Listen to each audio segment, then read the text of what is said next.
Welcome back to another episode of Workish. I almost forgot which podcast we were recording. I was like, what's the title of this? I don't even know. Today I have Samantha joining me, and Samantha is she's a co-op student with the Better Together group and has been for a while, but she's a Georgian, that's Georgian, yeah, Graduate with now. graduate now? Okay. I'm done now. hmm Okay. So introduce yourself, Sam. Tell the people a little bit about yourself. Okay, so my name is Samantha. I am a human resources student. So I just finished my 3-year advanced diploma co-op program at Georgian College for business administration, human resources. And then next, I go to Lakehead in September to do my bachelor's in HR. Right now, I work at the Better Together group as a junior recruiter.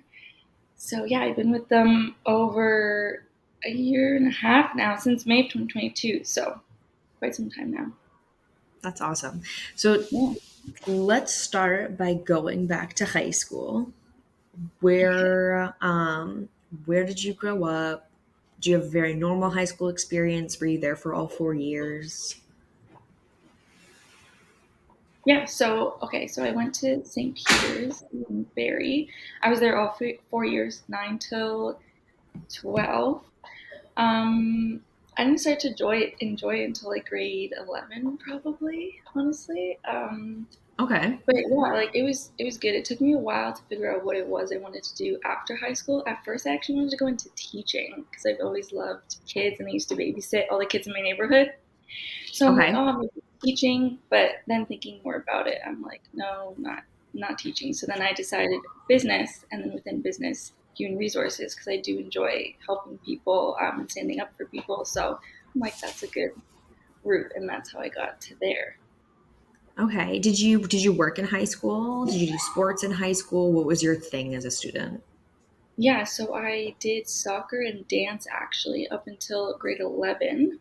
And I did work. I got my first job, I think it was pretty late, grade 11, I think was my first job because I was so busy with school and soccer and dance. So I got a job in grade 11 at No Frills actually as a cashier.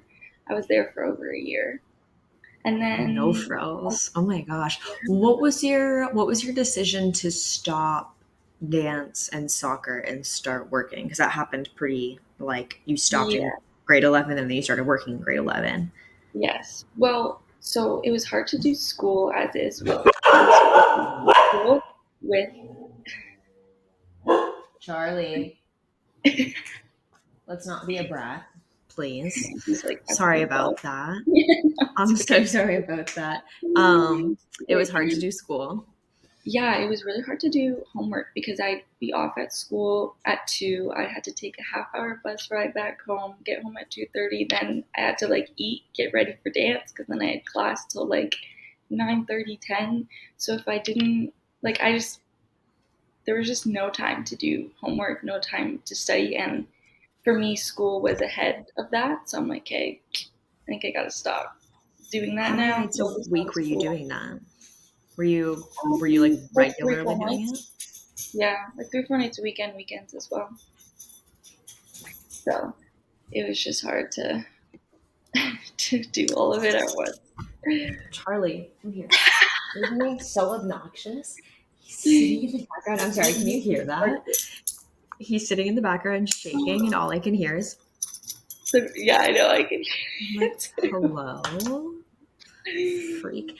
Okay, so it was hard to continue doing it. You're doing it 3, 4 nights a week. 3, 4 nights a week until 9:30 or 10 o'clock at night is exhausting. That's insane. Yeah, it was But crazy. did you And like did you like it?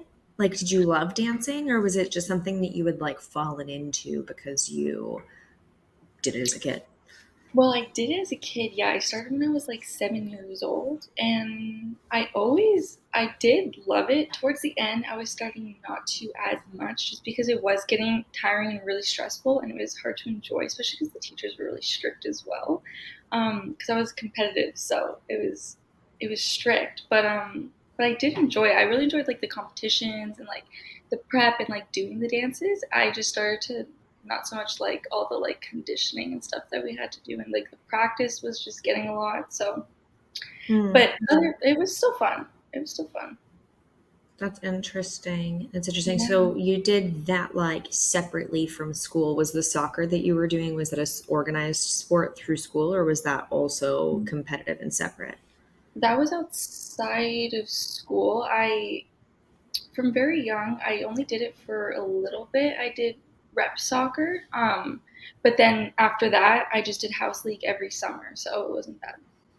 Until grade 12, then Okay. I would have to join like another league, which I Gotcha. That skipped. makes sense. Yeah. I always, Mhm. I always wish that I did that. Like, did just organized sports outside and continued on after. Fun. I mean, like I did wakeboarding, but it was also singular, individual. It's not the same. Yeah. Um. Okay, so then, do you think that because you stopped doing those things in grade 11, that it allowed your brain, like the mental capacity to start to enjoy school? Like, do you think that that might have been the block to your enjoyment of school because you just didn't have the time to invest in it? Or was that like a happenstance of just when it switched? No, I definitely felt more like I definitely enjoyed studies more much after because I was actually able to focus on it. Having both of them being such a like high priority, it was just so hard to enjoy both. So when I cut out one, I was able to focus on the other. It just made it so much easier. So I definitely, yeah, enjoyed studies much more after I stopped. And looking back on it, would you have told your, like, knowing what you know now, would you have told yourself to stop earlier on in high school? Or do you think that, because I mean, you still learn a lot going through that kind of regimented schedule, and like you take a lot of stuff from the strict boundaries that you're following, and like Mhm. dedication to get your body to like do the thing that you want it to do, and like there's so many other lessons that come from that. Do you think that that was worth the extra years of like not enjoying school, or would you go back and say, Sam, you should probably quit dance a little earlier? I probably would have quit a little earlier, only because I never seen like doing dance. It was more so a fun thing to do. I never seen it as like being incorporated into my future. Like I never wanted to be like a dancer when I grew up and like went to a dance school. Like I didn't. That wasn't ever my vision. It was always just okay. I'm gonna pick a study and go to college for that. Like it was never dance. So I think looking Okay. back, I definitely would have cut it out sooner because it wasn't envisioned in my future, and maybe if anything just stopped competitive maybe and made it more of just a fun thing, not so crazy stressful. But at that point I would have probably chose soccer over dance if I was going to do it as a fun thing. Oh, So that makes sense. That makes sense. yeah. Do you think that, like, comparing what you learned at No Frills, and we'll dive into that in a second, but like Mm-hmm. comparing what you learned at No Frills and comparing what you learned in dance, because they're kind of like a similar equivalent of time management, Mm-hmm. what do you think was more like advantageous for a 16-year-old to be involved in, like their first full-time or their first part-time job, or like a really strict athletic schedule?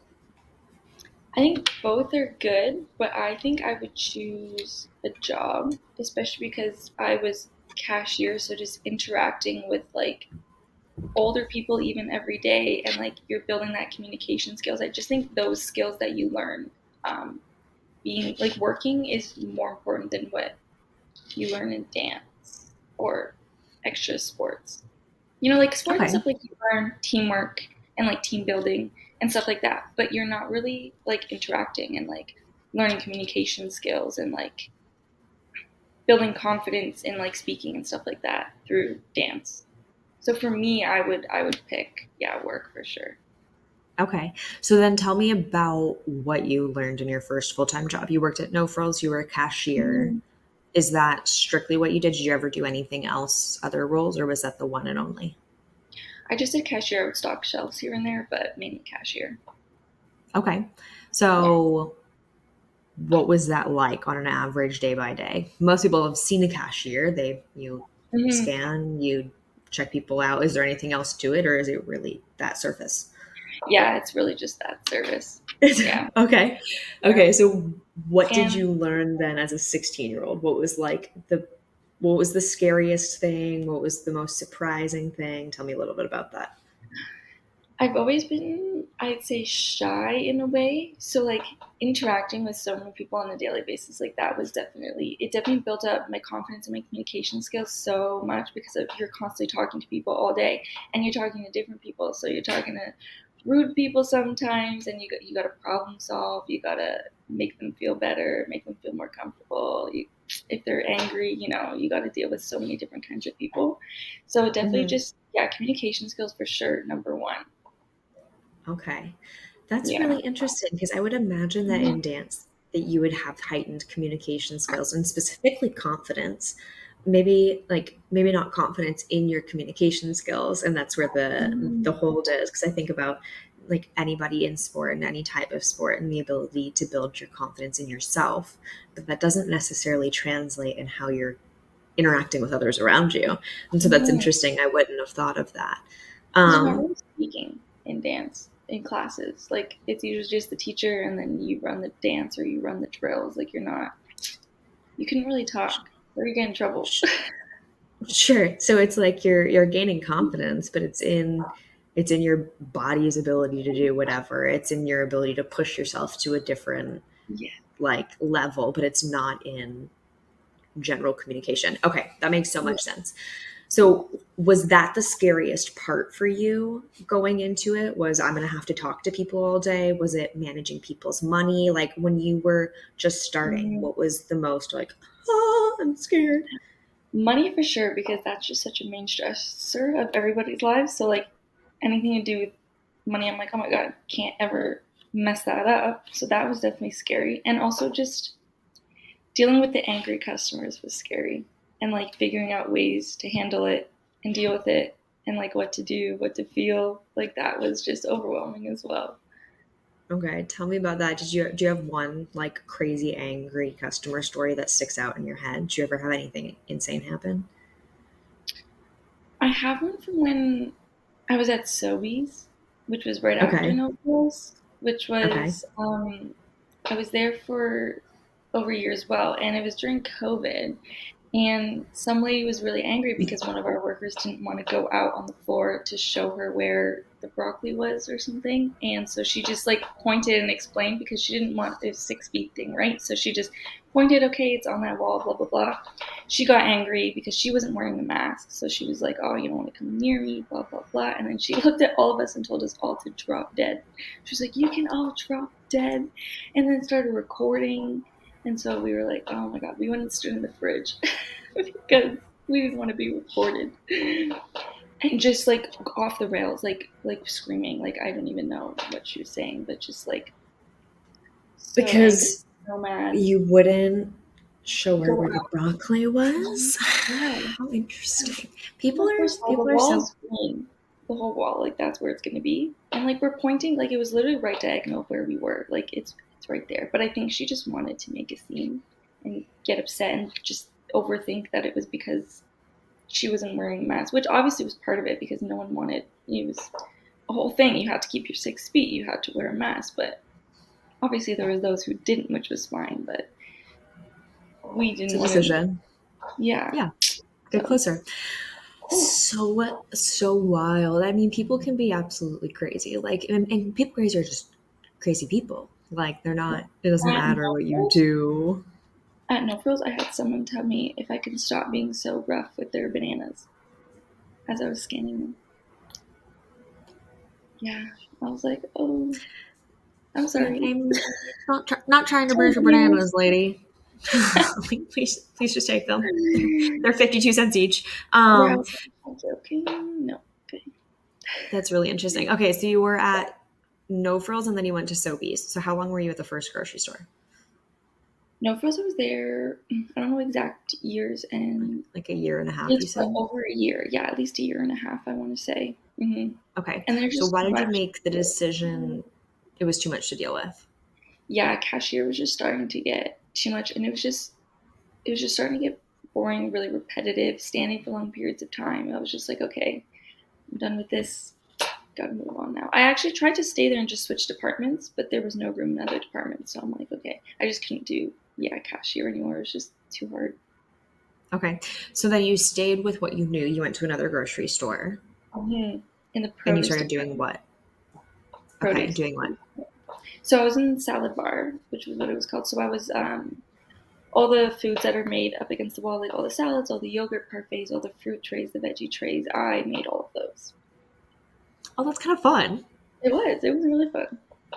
Yeah, Okay, so I what enjoyed did it. you like about that job? How long were you there for? I was there over a year as well, and I stopped because of school. I had to start doing co-ops. I tried to do a co-op with them, but they just didn't have any, so that was why I stopped there. But sorry, what was the question? What did I do there? Yeah, what like just chopping veggies? Like tell me about your day. What would your Yeah, so I look like? liked it because the day went by really quick. It was a 7 to 3 shift, but because it was so fast paced, because you had to make so many different things, it just went by so quick. So that was one of the things I really liked is I never like dreaded a moment, be like, oh, when is my shift gonna be over? Because time just flew by because you're always busy, and I Okay. enjoyed making everything. So Were you interacting with customers ever? Were you like in the background by yourself? What did that look like? yeah, so I was in the back in the produce department, but there is a section where customers can come up. So the odd time if they couldn't find someone on the floor and they had a question about a produce item, they'd come to us and we'd help them out. But it wasn't as much customer interaction. It was more so just with the produce team. Okay. Did you like that more or less? Sounds like you liked it more. I did like it more because I was kind of I just on my own, but it was good balance though at times as well, like answering the odd question that we did get. But no, I definitely enjoyed being off in the back, like doing my own thing much more. Okay, interesting. Yeah. I'll be Mhm. very interested to see how that plays out because so now you're at the spot where you started your co-ops. Yes. So wait, pause. We'll go back. You're also in school for a lot of this. Yeah, I am. So So when did you graduate and then start your degree? At which point in your like working yeah, history?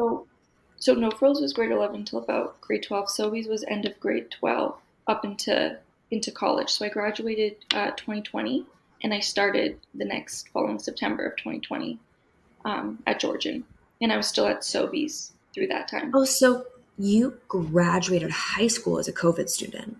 Yeah, we didn't get a graduation. We had nothing. Oh, There's interesting. Wait, okay, we have to go back to this now. So you were yeah, in grade 12 when COVID struck. yeah, second semester was when it switched to all online. So I only did one semester of grade 12. Did you have prom? No, we couldn't do prom You or didn't have after a prom. graduation? No, nothing. Oh, that's so upsetting. That's so Like the upsetting for year you. I'm after so us, sorry. I know, it was so depressing. The year after us, they got to do a ceremony, but outside because it was still COVID, but they still were able to like walk across the stage and get their diploma and like shake their hand and then like kind of like chill back and leave. Like we didn't get Mhm. anything. Like I think we got our certificate or diploma in the mail. Like we didn't, and like I bought a dress still because, but we went and just took our own photos because like we still wanted to do something. So I just went with my friends and we took photos ourselves. But that was it. Like, and that was all on our own. So we didn't get anything. Okay, that's so sad. That is so sad. Okay, so then you're starting university also as a COVID student. So, like, not only are you graduating high school as a COVID student and not getting any of the like the perks of being in 12th grade and actually Mhm. finishing your entire degree, or what is that called? Certificate? Diploma, I think. Diploma? I Whatever. don't, yeah, Your education. many You're words. finishing 12th grade. Okay, so then you're starting university as a COVID student or college as a COVID student. What was that like? Because you weren't in classes, you weren't on campus, everything was online. Is that all still that's accurate? Yeah, I was online for the first 2 years of my program. I only had 1 year on campus, which was my last year. So That's crazy. I like was giving no this. friends, only virtual friends. I got to meet them in person 2 years in. So we'd been friends for like 2 years, but just never met until our third year in school when we had classes together. That's It was crazy. brutal. Yeah. So, what was it like being an online student? Would you have chosen to be an online student or would you have wanted to be in the school should you have had the option? I think now where I'm at now, online is okay. But thinking back to when I first started, I definitely would have appreciated it in person just because it was such a big change, not only to online, but also now like university, college, like such a big difference from high school. Whereas even in high school, like we had 4 classes a semester. So then college, I went to having 8 classes a semester, plus online, all new teachers, no friends, like no one to reach out to, new systems to navigate. Like it wasn't Google Classroom anymore, which was what I was comfortable with from elementary school. Like it was Blackboard, so it was so overwhelming. Like it was horrible, horrible. So I definitely would have appreciated starting off in person. Okay. Now, like obviously throughout, I got the handle of it, so now it's okay. But starting off, yeah, I would have appreciated in You were. person so much. What do you think that you learned from being online that you wouldn't have learned from being in a classroom? Like, what was the benefit of that for you? What did you get from it?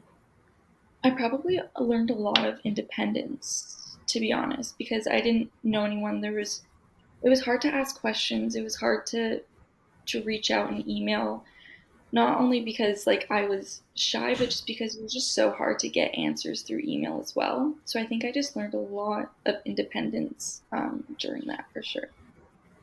And then what about on the flip side? What did you not get? Like, what did you miss because you were online? The whole college experience, like making friends, going out with friends, like going to classes, seeing your friends in classes, like none of that.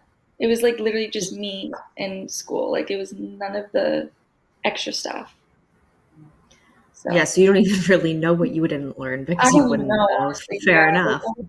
I don't even know what it would be like, but I would imagine, yeah, like the friends and having lunches together in between classes, or like doing things in between classes, and then going to your classes together, or meeting up, and like, yeah, I would college Just parties, community. even like, yeah, friends, anything, yeah, none of that. I wonder what that'll look like because I mean employers want to understand, okay, like you didn't get a human interaction. You now don't know how to communicate with other people. You don't know how to be on a team. You don't know how to like that's what they want to know. But Yeah. realistically, this is also going to have such a large effect on people like you because as things have started to open up, I would imagine, I don't know what you do on Friday nights, but I would imagine, like, as a whole, people who missed those years are going to continue to crave them.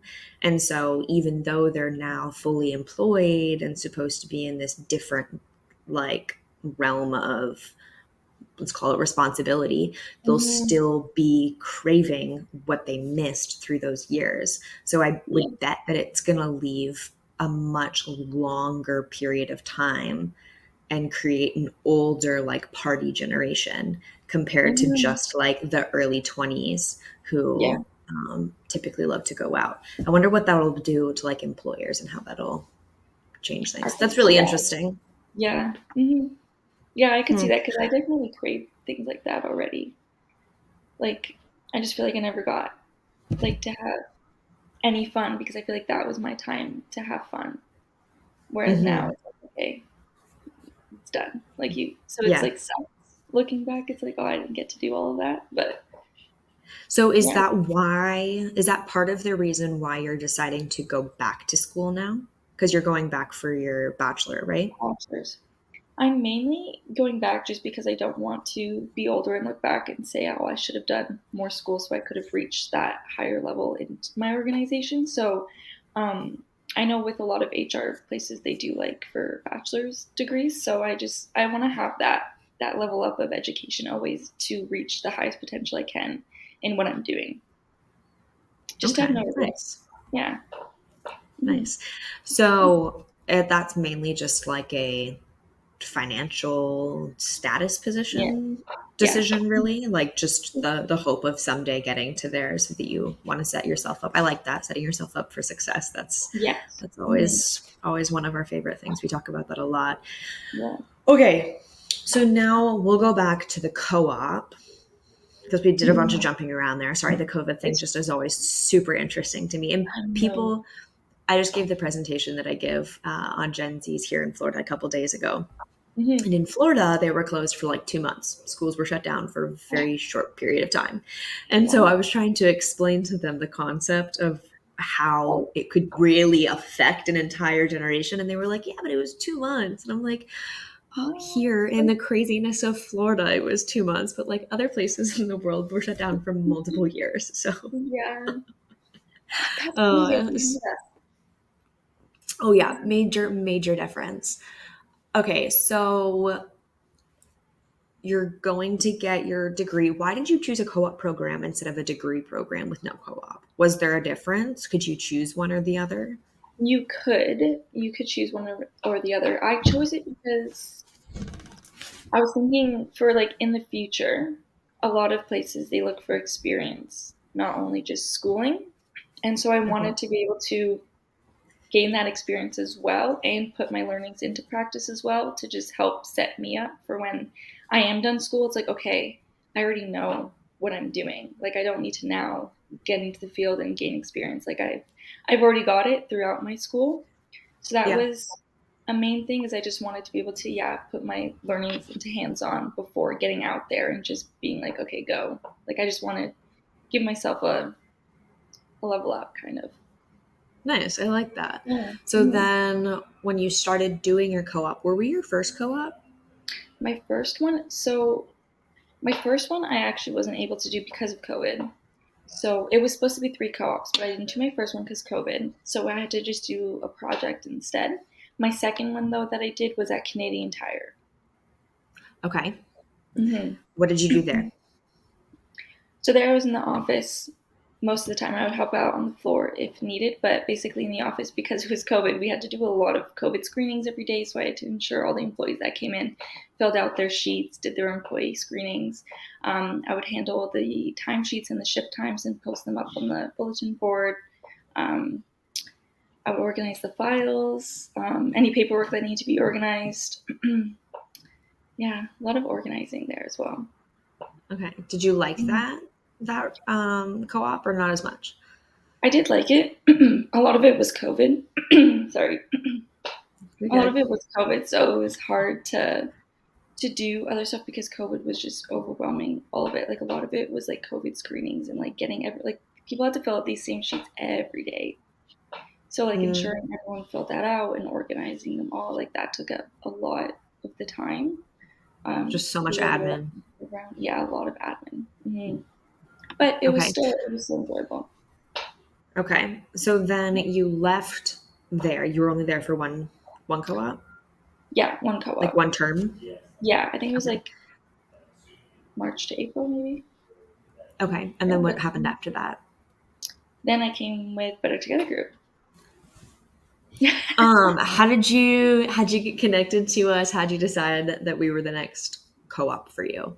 Yeah, so I actually applied. I had been applying from when I was still at Canadian Tire to set myself up for when it was time to move on to the next one. So I had been looking on Georgian Connects, and then I seen Better Together Group, read through the ad. I'm like, okay, like I could do this. This sounds like what I could do, what I want to do. So I applied, and then shortly after, I got a call from Dykstra and saying interested in an interview, blah blah blah. And I was like, okay, that's great, that's so exciting. So then, yeah, I came in for an interview. Um, and then shortly after, he was like, okay, you got the job. Are you interested? This, that. And I had done other interviews. I did one other interview as well.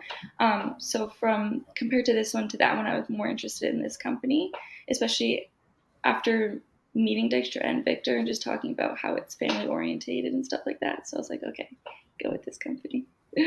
This one.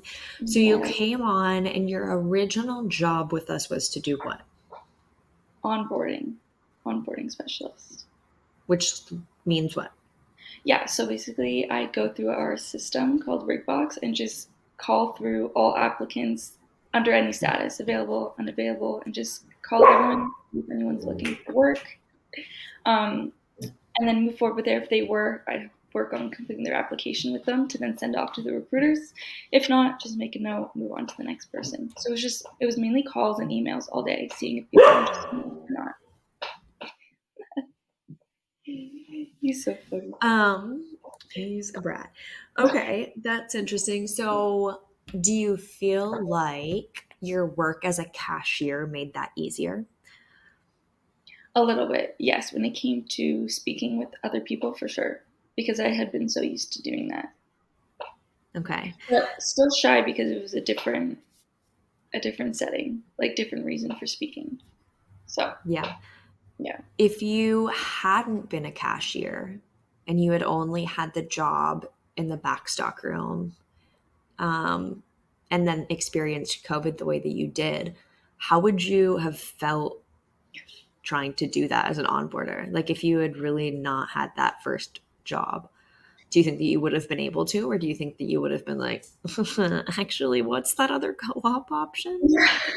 I think I would have been much more nervous and shy for sure, but I also like to see the skills that I lack and want to improve in them. So even though I was still nervous and shy interacting with people at No Frills, even seeing this job, knowing it was all calls, I'm like, this is great. Like work on my communication skills. So I think I still would have pushed myself to take that position to work on that, but it definitely would have been really overwhelming and hard. But I probably would have pushed myself to do it anyways.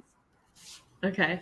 I like that. I'm starting to see like a major trend with just your, I see the hole and I'm going to fill it. I see the hole and I'm going to fill it. And like, you're Yeah. very forward thinking. That's impressive Yeah. um, for someone your age. So you are in your co-op program, you're doing onboarding, you come to the end of your Mhm. first semester. What happens at the end of your first semester? You're technically done. What happened next? You're like, I should I go get a different job somewhere else? Should I stay? What's the mind thought or the mental process that you went through? Yeah.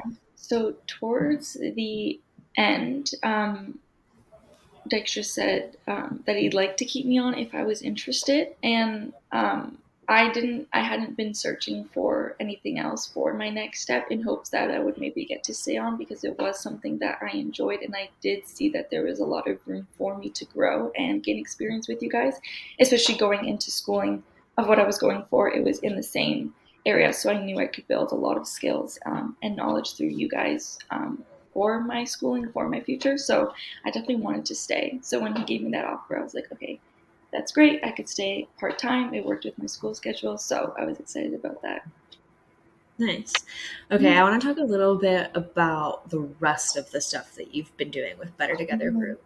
So, since then, you went from being an onboard specialist to a junior recruiter. What does that switch look like?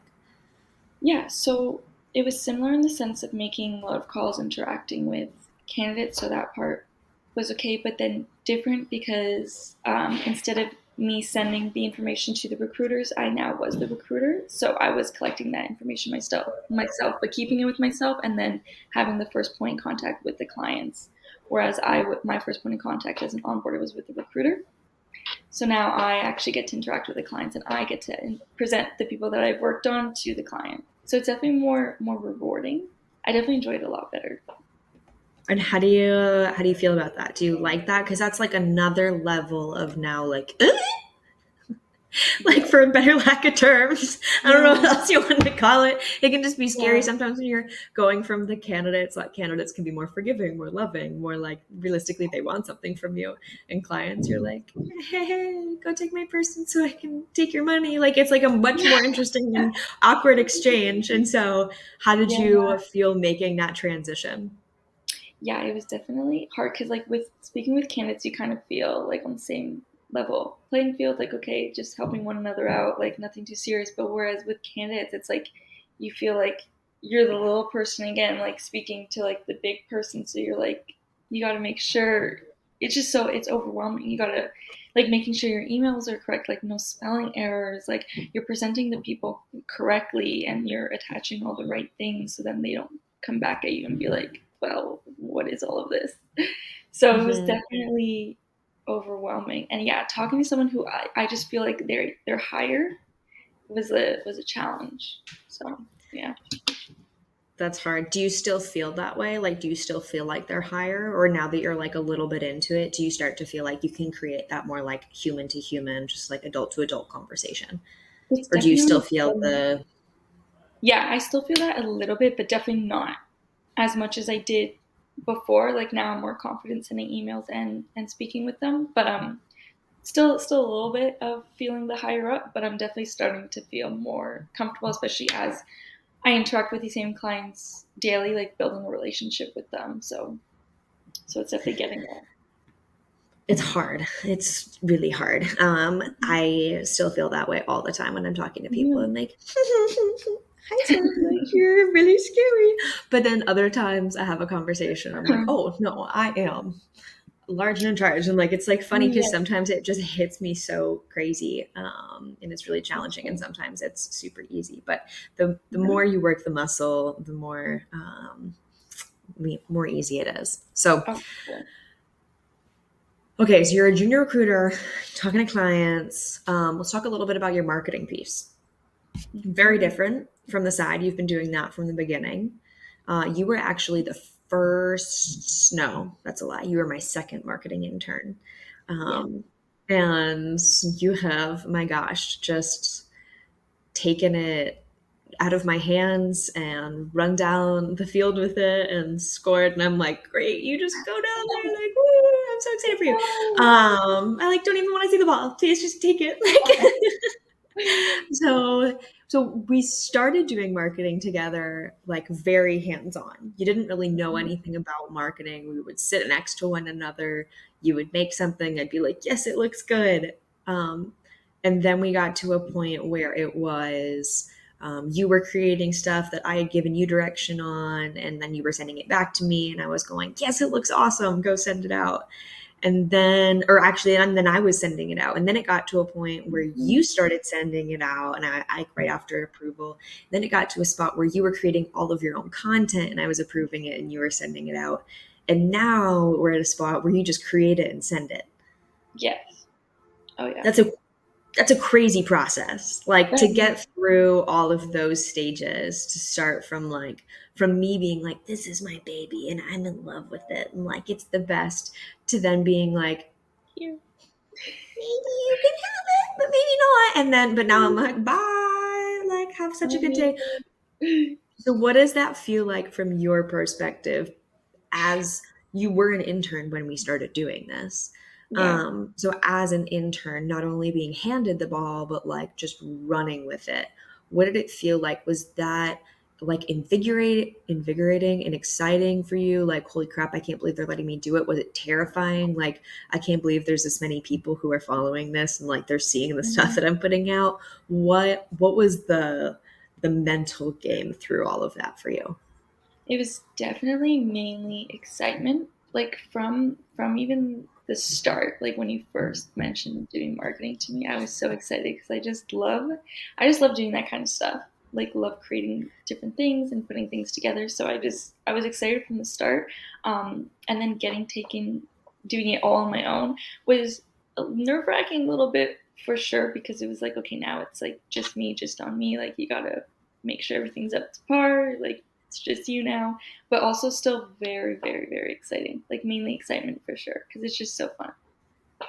Okay, so explain the difference to me between that and then the junior recruitment stuff.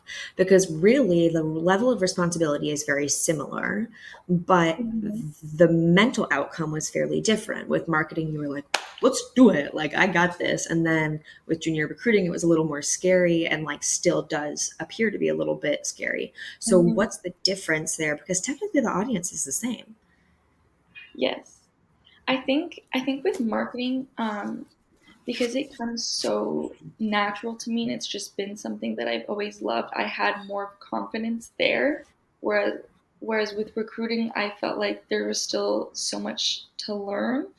And I wasn't as confident in that because I wasn't fully like I didn't have not that I have full knowledge of marketing, but I just felt like pretty confident in that because it just came so natural.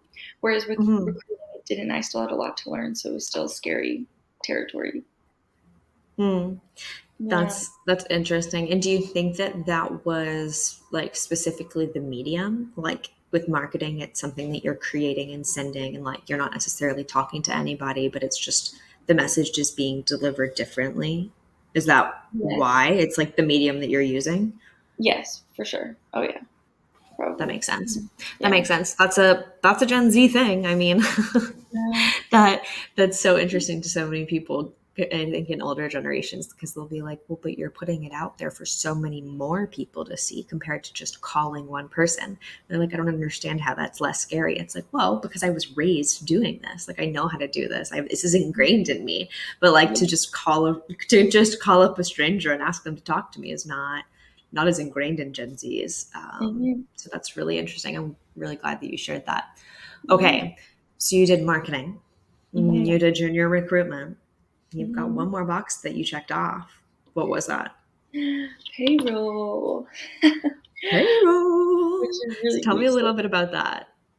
Yeah, so it started off with there needing to be coverage for payroll, and I'm not sure how it came over to me, but Dave just asked me one day if I'd be willing to try it, willing to learn it for the week that of your wedding, actually, to fill for that. So I'm like, sure, why not? Like, HR touches in recruitment is not recruitment, sorry, HR touches in payroll as well. So why not learn it? And I was down to learn it. I was nervous, very nervous, but I was excited to learn it as well and touch on it. Um, so it started off, yeah, as needing for a coverage. So then I started learning, I think 3 weeks prior to when I need to do it on my own. So Nice. Well, I can explain yeah, to you how that came into your hands. yeah, I have no idea. But what happened was you came to work every single day, you showed up and you did what you had to do, and then you asked for more. And this is something we talk about at BTG always, is just giving fullness. But you are amazing at fullness. You show up, you do what you got to do, and then you're like, what can I do to help you? And when you have that mentality at work every single day, it's so easy when you're sitting as a team of people to be like, this thing needs to happen. What are we going to do? Who can we trust? Who's going to be able to do it? It's like, well, the Mhm. person who's showed up and asked for more every single day, and that's how your name comes up. So I love that. that's how you got that. Love it. But what do you feel like now, as because you're not a student but you will be a student again, so technically still a student. How old are you? You're 20. 21. So as a 21-year-old, with your hands in our finance department, in our recruiting department, and in our marketing department, how does that make you feel? It makes me feel really good, actually. Like seeing from where I started to where I am now and how I've grown and just how much experience I've gained and how much more knowledge I've learned. It's just so exciting. It's just so exciting. Yeah, Yeah. it should be. It should be. Yep. Is it scary? Like, because you talked originally about when you were a cashier, you were like, it was money, it was kind of terrifying. Like, how did that translate into payroll? You're paying everybody's salaries. That's a completely different thing than just asking them to pay for their groceries. I know. I was so scared when I first did it. Which was Thursday, which was when everyone's pay usually comes out. Fridays usually when you get the complaints or any of the questions. So I'm sitting there Friday, I'm waiting. I'm like, oh my gosh, like I hope none come through, but like I'm waiting and like I'm like they're gonna be angry if there's any issues. Like, oh, so nervous because pay is so crucial to everyone, especially now. So the thought of even messing any of them up was just eating me alive. But I didn't get any complaints, so I was like, oh, thank God. So that definitely also gave me a little bit of confidence because I'm like, okay, like you did it right, like because I overthink a lot and like second guess myself, but I went through it and it all worked out great. And so I was like, hey, thank God. So that gave me a little confidence because I'm like, hey, you can do it. Like you did it fine. Not even one complaint. Like you're good. Don't worry. So, how do you, because you've had a lot of these things where you're like, I'm really, really scared, but then I did it anyways. Are Mhm. you, how are you making the decision to do something, even though you're scared, to say yes to it? And then how are you working past that fear? Like, what happens in your brain? Yeah, I think a lot of it, like I've always just been a people pleaser as well, and like I always like to take on challenges and achieve them. So it's like when people come to me, I'm like, hey, they know I'm capable, and they want to come to me. So like now I gotta prove them right. Like I gotta show them that all that trust that they put in me, like that worked out. Like that was right, and it was the right decision. So it's just like I want to give that confidence to the person that put the confidence into me. I want to give it back and like prove to them like yes, like I was able to do it, and then that just makes me feels so good as well. And I feel happy making other people happy and being able to help them, and like with them giving me a task, being able to complete it now that they're happy with it and I did it for them, I'm like, okay, I feel satisfied. So it's definitely probably like Okay. a pleaser thing. Yeah. Interesting. Yeah. Interesting. That could be hard, girl, when you grow up, or not when you grow up, you are grown up, but Yeah. like when you get further into your career, you gotta be careful around that because eventually you have so many things on your schedule Oh, I and do. Yeah, that's you. always a lack as well, is to not be too much into that mindset as well. So how do you keep yourself from getting there? Like, where's the boundary? I don't know, If you honestly. find it, tell me I because I think, haven't found it yet. yeah, like, I don't know. I think it just honestly depends, like, where I'm at. Like, if someone were to come to me on a busy day asking for help, I'll be honest, I'd be like, but whereas before I would just take it on, whereas now I'm like, hey, no, because like I don't even know how that switched, honestly. But whereas now I'm like, no, like I'm really busy today. I'm so sorry. I wish I could help. I really can't. But I don't know how I transitioned to that, honestly. Like I don't even know what it is that made me. do you do you know when that happened? Quite recently, actually, maybe like a month ish ago. I think I was sitting down actually with someone, and we went through like all these different stages of what people, how people are. And I fell into like that category, like always wanting to help people, always wanting this, always wanting that, but then not thinking back at yourself and your own responsibilities and how that can lack in yourself because you're thinking too much of the others. So I think then looking at that, I'm like, hey, yeah, I can't put myself down to then help the other person. Like I gotta make sure I'm good first in order to then help the other person. So it's Yeah, kind like of put your own a mask on mindset. before you can put on someone else's. Yes, exactly. Yeah, like think of yourself first. Like, can you help someone right now, or you got to do your own stuff first? So, Yeah. And yeah, that's interesting because I think that most like older generations think that younger generations are actually really good at that. I think that they're like younger generations really know their boundaries and won't take on too much and won't say this and that. And I wonder if part of it comes, I think I'm nearly sure that most of it comes back to just self-awareness in generations, and I think that Gen Z's are way more self-aware than any generation that's passed before them, so that's really interesting. But that it was recent, yeah, and that it came from that's a skill test, just yeah, like a quiz you yeah. took online somewhere. No, it was something just pulled up from the internet. I'll have to figure out what exactly it was. I didn't pull it up, so I'm not quite sure. But That's okay. That's yeah, okay. There's lots of them out there, but yeah. I love those. Do you take a lot of personality tests? No, the first one I think I took was with work, actually, with us. That Dave had us do. Really? Yeah, Really, I love yeah, personality tests. I could take like 5 a year. I'm like, tell me everything about myself. Help me learn yeah, more about me. yeah. Oh, okay, so I want to talk a little bit about your duration at all of these places. So in high school, you worked at No Frills. You stayed in the job as long as you could. You asked to get transferred and stay in the company. They said no. You said, okay, I need to make a difference. So you moved on. You started at a different No Frills to, what was So it? Not Loblaws, yep. Sobeys. Mhm. You worked at Sobeys, you stayed in the same department, you worked there, you wanted to do your co-op there. They said no, you found something else. You came Mhm. to us, or no, you went to Canadian Tire, that was short. You came to us, and you've stayed for as long as we've let you, and like stay as long as we will.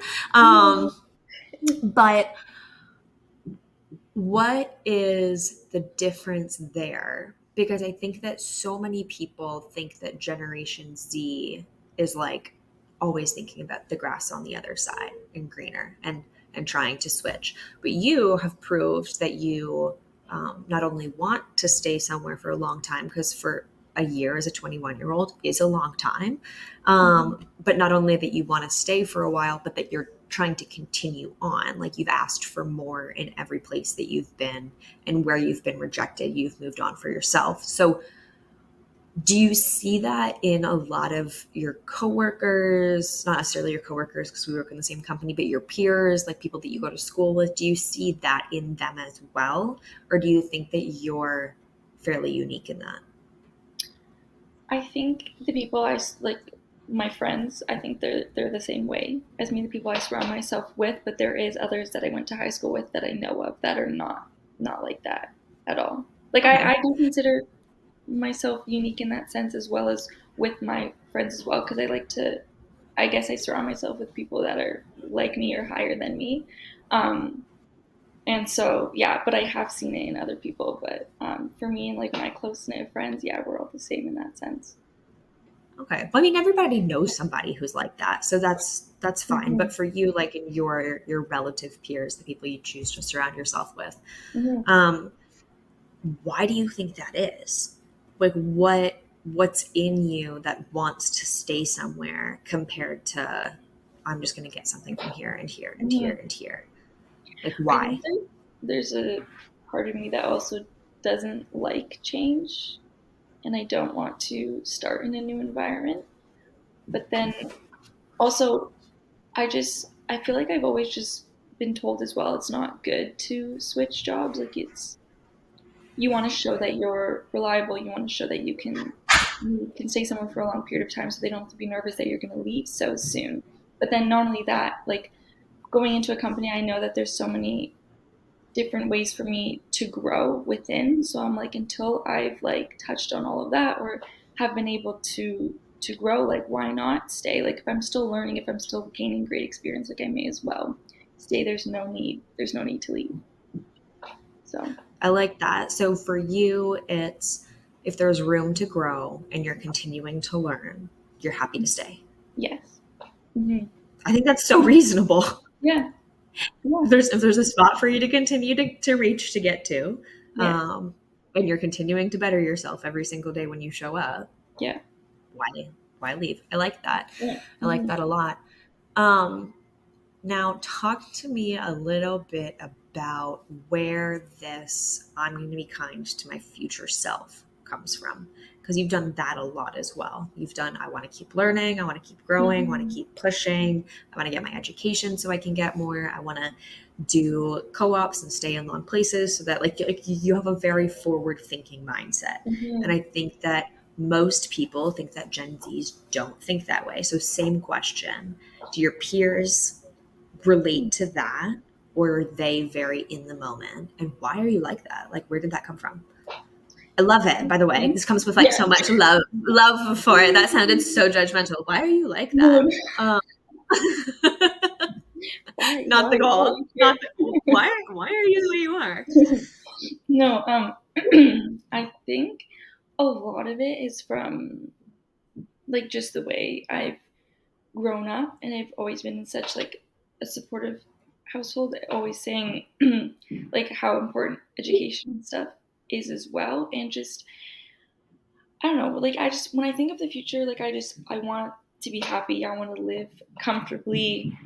I want to like just be able to like live comfortably and not have to ever struggle with anything. So I just want to reach the highs that I can for that, just to have a good future for myself that I can not deal with so much stress and overwhelm and like just be okay always on my own if needed. Um, Yeah, yeah, I think yeah, just the way I was raised as well. So yeah, and just for I me, like I that. just want to be able to live comfortably when I'm older. Very nice. I like that. It's it is very interesting like learning about generations and how they're worked and how Mm-hmm. they work through the way that they raise their children, because Gen Zs are raised by Gen Xers, and so they share a lot of similarities, but millennials are raised by boomers, so they share a lot of similarities. And so it's interesting to see that like the X, because Xers are like the block key generation, they're very independent, they're very like forward thinking because they were raised by the silent generation. So it's all very curious, but I love that you said that. Like it really just comes back to the way that you were raised, Yes, and what was ingrained in you from the beginning. yes, So that's a big part of it for sure. Very cool. Well, Yeah. do you have any recommendations for our listeners? Anyone, any podcasts that you love listening to, songs, playlists that are your favorite right now, TV shows, just any recs?